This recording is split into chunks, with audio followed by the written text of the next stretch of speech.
te despojaste hasta el fin. ¿Cómo podría yo pensar no hacerlo hasta morir? Gracias por sufrir por mí. Gracias por vivir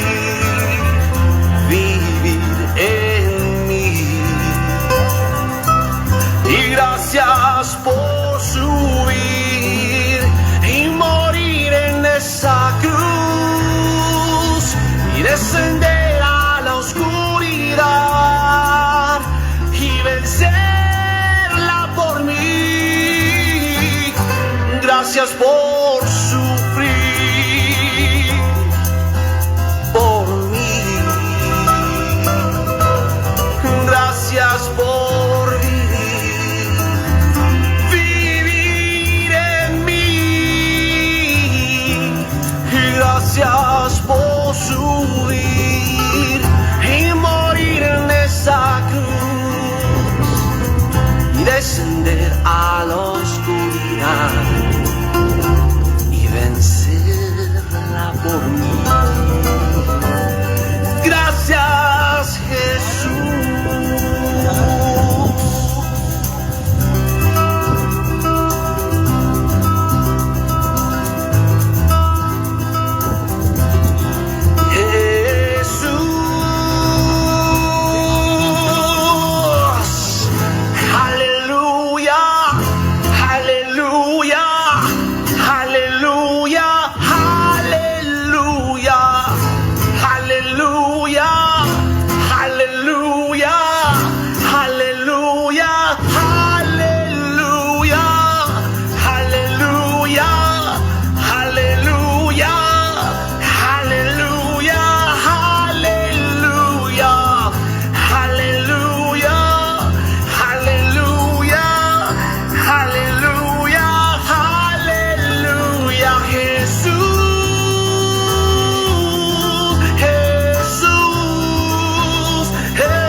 Buenas tardes, mis hermanos. Sean bendecidos en el nombre de Jesús. Hoy venimos a traerles un mensaje, como en cada oportunidad que venimos acá, a traerles un mensaje para el pueblo de Dios, para el pueblo que tiene oídos para oír, el pueblo que tiene ojos para oír, para aquellos que han sido predestinados para ser hijos de Dios, para ser hijos del Todopoderoso. Hoy les venimos a hablar sobre el arrepentimiento, un tema que las religiones han transformado en un mantra religioso, al igual que muchos. Este mantra que podemos ver en las religiones es el arrepentimiento de pecados. Porque si nunca lo han escuchado, el arrepentimiento de pecados no es bíblico. No es bíblico. Es algo que lo han enseñado una y otra vez, en un lado, en otro. Pero el arrepentimiento de pecados no es bíblico. Hay muchos pasajes que lo dan a entender, pero realmente no es bíblico. Uno se arrepiente para creer. Uno se arrepiente para dejar la incredulidad. No se arrepiente para dejar de pecar. Porque el arrepentimiento en sí no tiene nada que ver con el pecado que te venden en las religiones. Y vamos a empezar a ver escrituras y vamos a ir poco a poco en este viaje del arrepentimiento, del verdadero arrepentimiento, que en realidad sucede una sola vez en la vida. El verdadero arrepentimiento, una sola vez en la vida.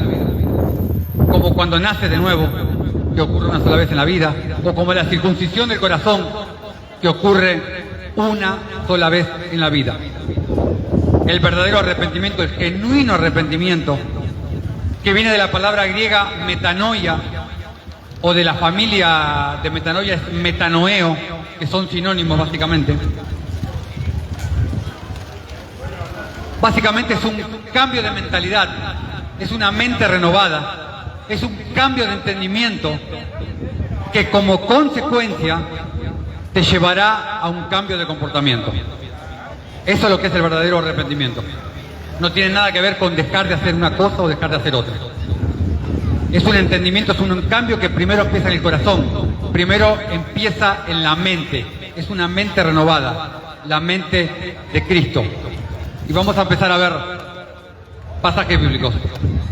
Vamos a Hechos de los Apóstoles, capítulo 3, versículos del 17 al 20. Hablando Pedro. Mas ahora, hermanos, dice Pedro. Pedro llama hermanos al pueblo que acababa de ser cómplice en la muerte de Jesús. A ese pueblo, a esos hermanos, llama hermanos Pedro. Cuando los cristianos de hoy en día se niegan a llamar hermanos, aunque sean de otra religión, aunque sean de otra denominación,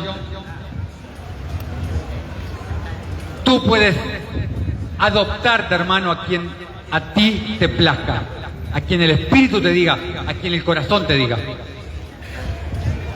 No tiene que reunir ninguna condición en especial para poder adoptar a alguien como tu hermano. Es simplemente lo que quepa en tu corazón. Mas ahora, hermanos, dice Pedro, sé que por ignorancia lo habéis hecho, hablando de la muerte del Cordero,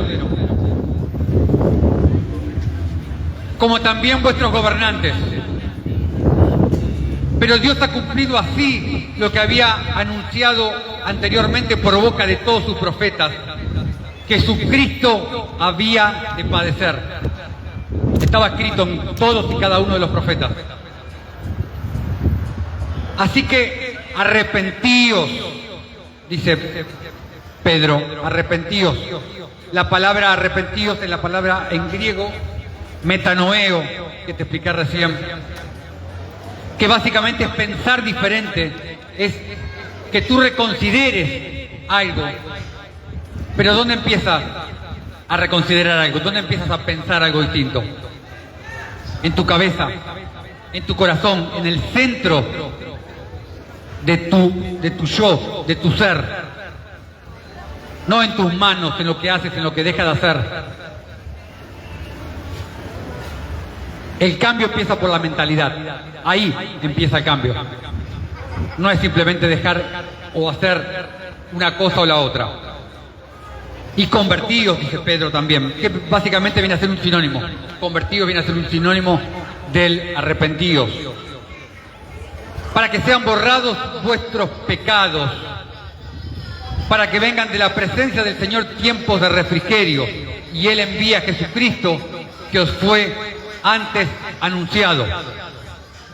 Entonces podemos ver que arrepentidos no es una orden, no es un mandato, es una proclamación, es una invitación, es una condición, si lo quieres llamar de alguna manera, para poder recibir el reino. ¿Cómo recibes el reino? Recibiendo el Espíritu Santo, recibiendo el Espíritu de Cristo. Básicamente es prepárate para ser transformado. Es el paso previo a nacer de nuevo. Es el paso previo a la circuncisión del corazón. Básicamente es prepárate para ser transformado. Y Pablo te lo explica también en Filipenses 2, el famoso pasaje de Filipenses 2, versículo del 5 al 8, cuando dice: haya en vosotros el mismo sentir que hubo en Cristo Jesús, el cual, siendo el mismísimo Dios, no estimó el ser igual a Dios como cosa que aferrarse, sino que se despojó. Y la palabra despojarse es muy importante, porque es el principio básico de nuestro ministerio. Que lo primero que predicamos, más que predicar, pregonamos, porque no nos quedamos en palabras. Nosotros pregonamos la justicia, por eso nos llamamos pregoneros de justicia. Porque no nos vamos en palabras, no somos oidores ni habladores de la ley, somos hacedores de la ley. Y acá el ejemplo lo pone Pablo en Filipenses con lo ocurrido con el mismísimo Dios devenido en carne, sino que se despojó a sí mismo tomando forma de siervo.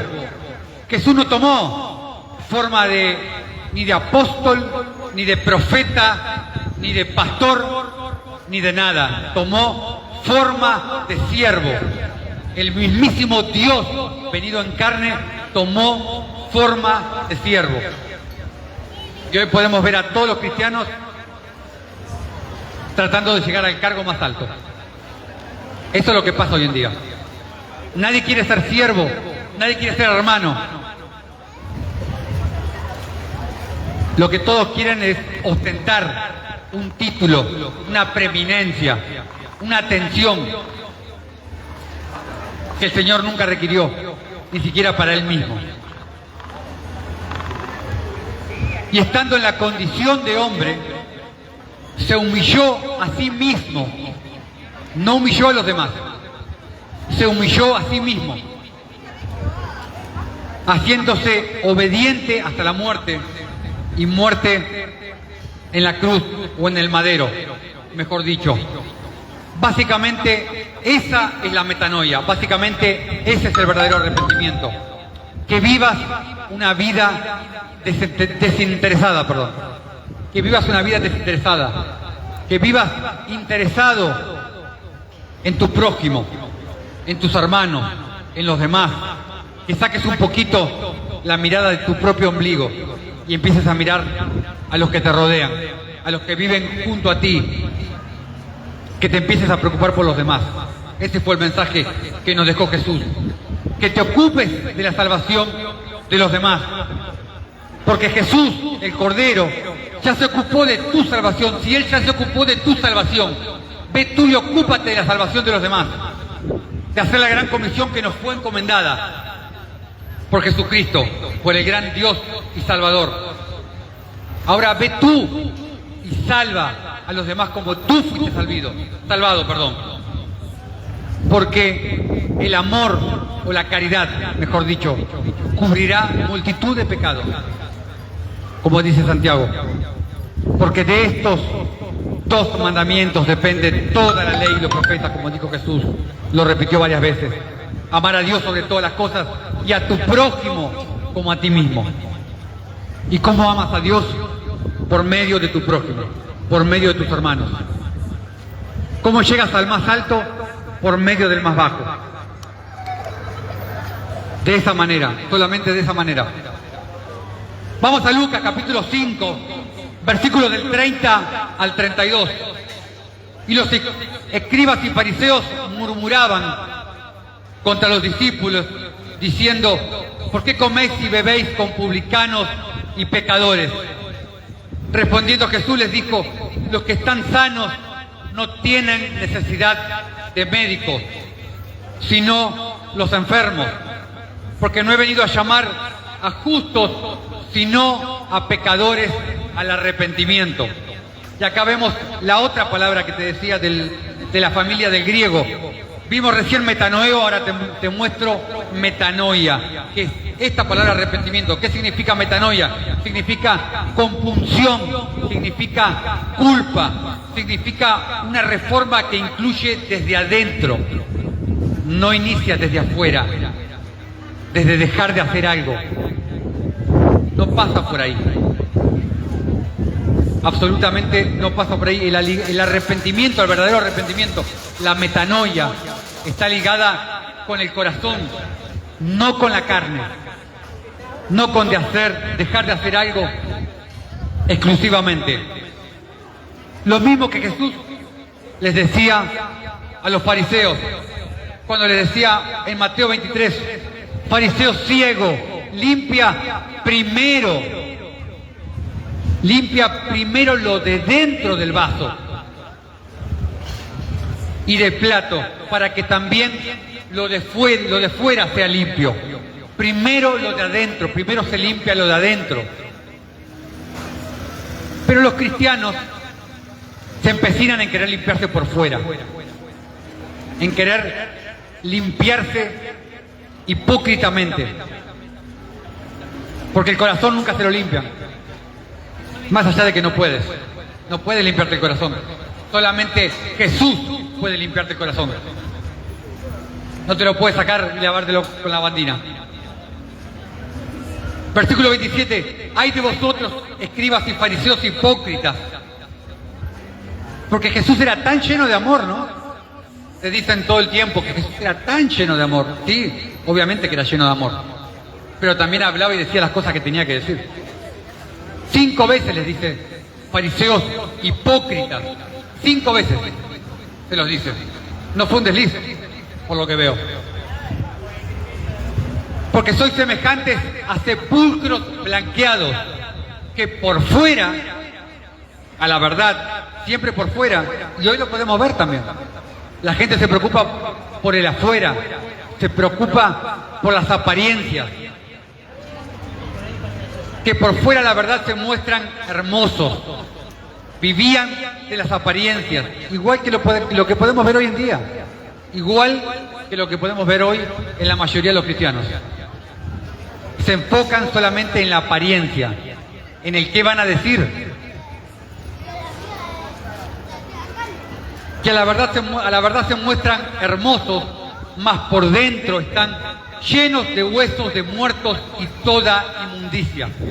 Y eso es lo que pasa con el que se santifica, entre comillas, por fuera. Eso es lo que le gusta hacer a la mayoría de los cristianos. Santificarse, entre comillas, por fuera. Por dentro, no importa, nadie me ve.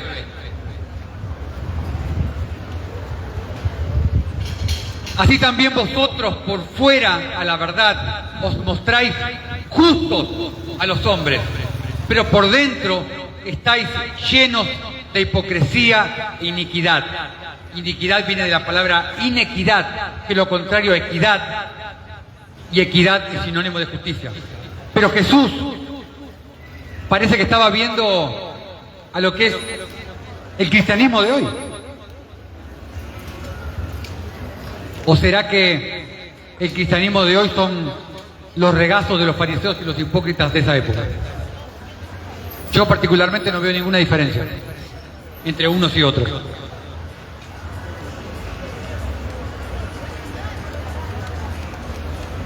Volvamos a la palabra metanoia que estábamos hablando.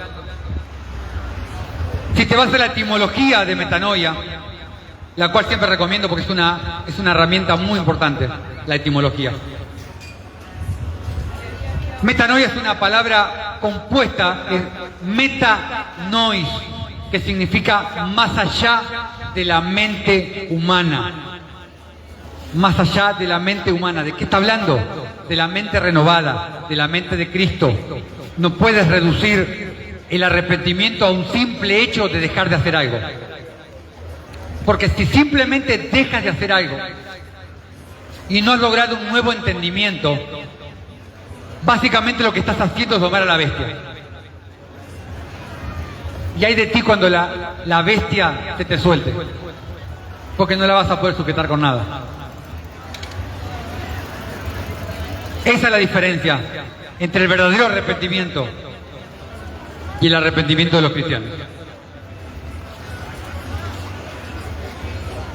La metanoia es un cambio de mente, es una metamorfosis mental, una metamorfosis que te provee Cristo. Es un nuevo conocimiento, es un nuevo entendimiento que viene más allá de la mente humana, no viene de la mente del humano, porque el humano por sí mismo no lo puede hacer, no tiene esa capacidad, como el humano de por sí no tiene la capacidad de amar con el amor de Cristo, no con el amor hipócrita que te ofrece el mundo. Porque todo amor que te ofrece el mundo es un amor hipócrita, un amor de apariencias, un amor de emoticones, un amor de palabras.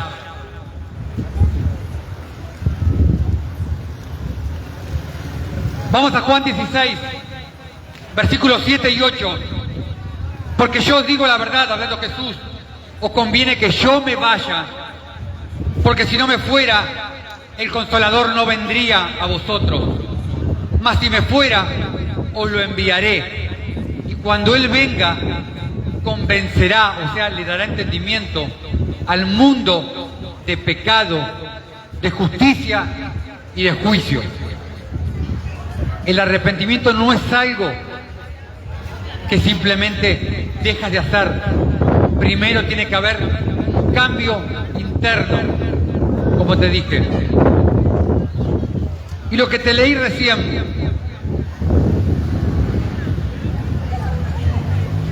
no he venido a llamar a justos, sino a pecadores al arrepentimiento. Los justos, si es que hay alguno, realmente lo dudo. Cristianos sí son todos. Justos, veo pocos.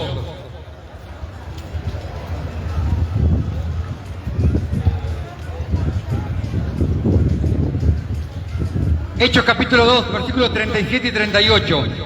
Al oír esto se compungieron de corazón. ¿Por qué?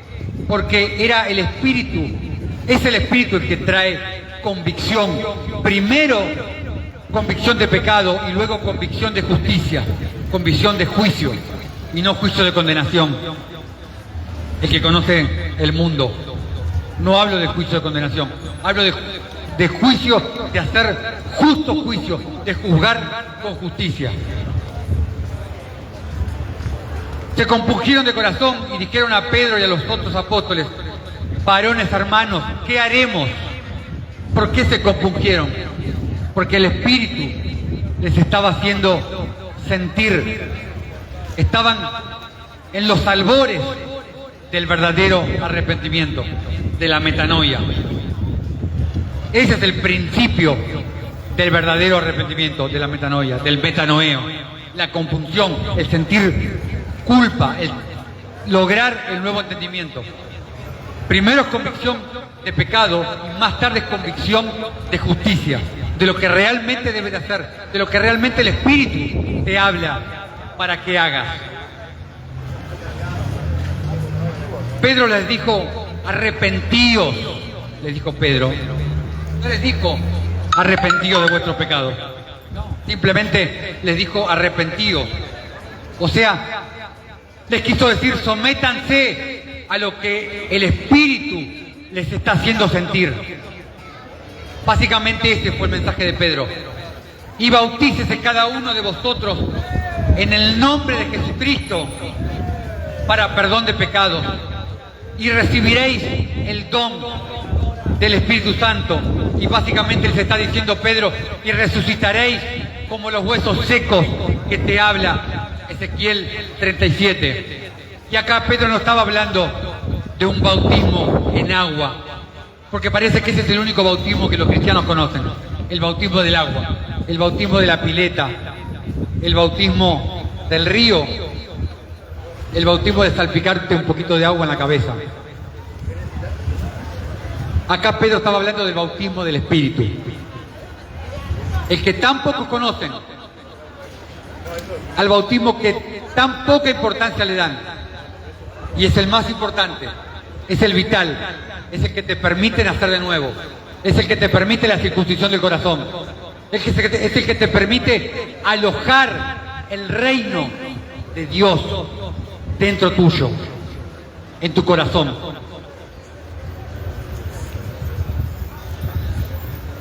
Testimonios del bautismo del Espíritu.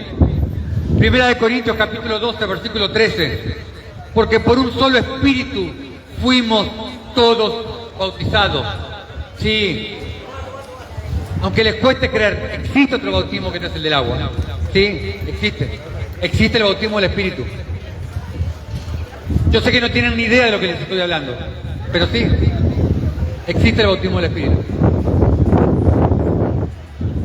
Lucas 3, del 14 al 16.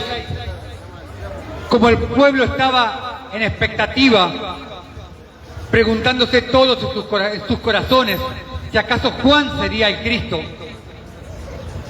respondió Juan diciendo a todos: yo a la verdad os bautizo en agua, pero viene uno más poderoso que yo, de quien no soy digno de desatar la correa de su calzado.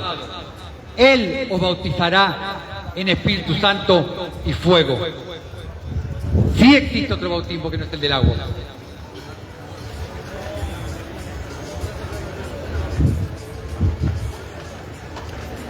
¿Acaso Jesús dijo alguna vez que se predicara el evangelio del arrepentimiento de pecados? ¿Está escrito en algún lado? Arrepentíos de vuestros pecados para entrar en el reino de los cielos. ¿Alguien me puede dar una cita bíblica donde esté escrito eso? No me la pueden dar porque no existe. Sencillamente no existe. Muchos son simplemente loros, repitiendo lo que escuchan o repitiendo lo que dicen. Claro, es mucho más fácil repetir lo que les dice el pastor en la iglesia, entre comillas, el domingo, que abrir una Biblia y ponerte a escudriñar por ti mismo. Es mucho más fácil. Total, cuando lleguemos arriba, le echamos la culpa al pastor y punto. A mí me dijeron.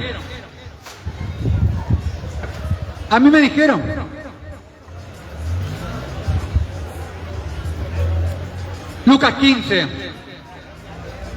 Vamos a ver la parábola del hijo pródigo. También dijo, un hombre tenía 2 hijos, y el menor de ellos dijo a su padre: Padre, dame la parte de los bienes que me corresponde. Y el padre le repartió los bienes.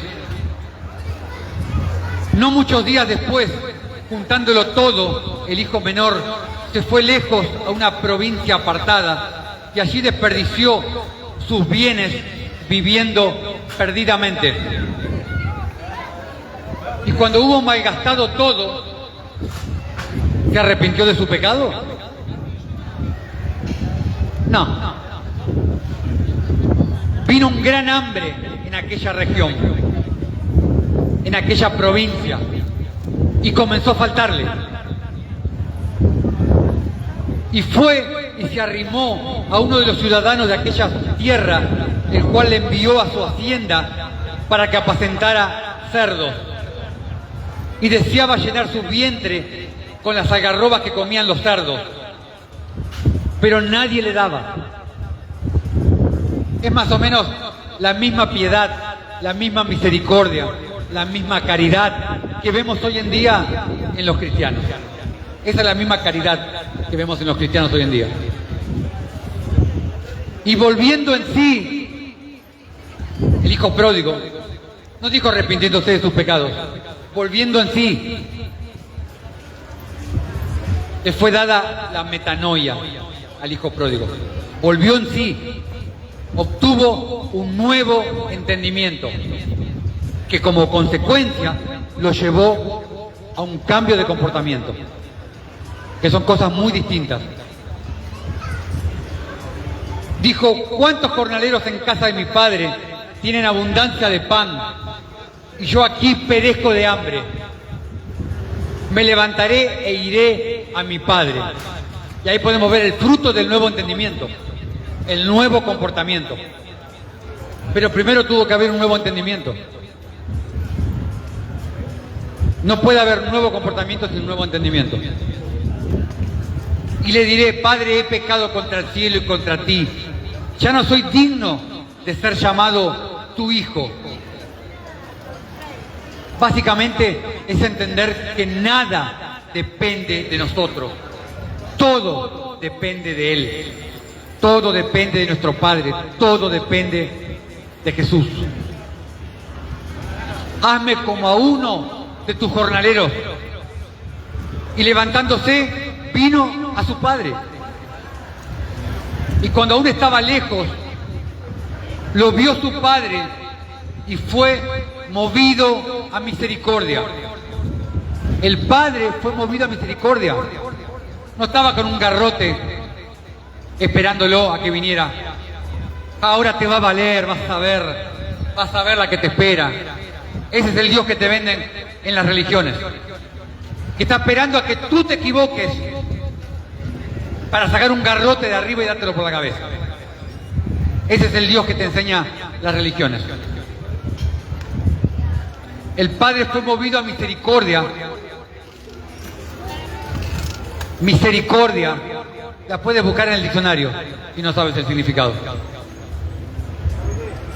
Y corrió y se echó sobre su cuello y lo besó. Ese es el Padre que yo conozco. Ese es el Padre que yo conozco. Un Padre amoroso, un Padre que siempre espera por su hijo, un Padre que siempre espera por sus hijos. No el Padre del garrote, que está esperando a que te equivoques para dártelo en la cabeza. Yo no conozco a ese Padre. Mi Padre no es ese. Mi Padre no es ese Dios.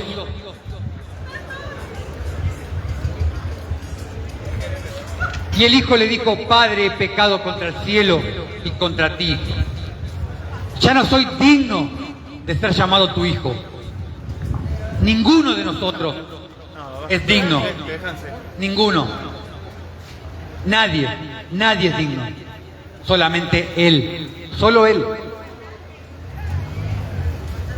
Pero el padre ni siquiera lo escuchó. Cuando el hijo intentaba disculparse, ni siquiera lo escuchó. Le dijo a sus siervos: sacad el mejor vestido y vestidle y ponerle un anillo en su mano y calzado en sus pies. Al padre le importó un carajo lo que había hecho el hijo. Al padre no le interesó lo que había hecho el hijo. El padre fue movido a misericordia, porque básicamente era su hijo.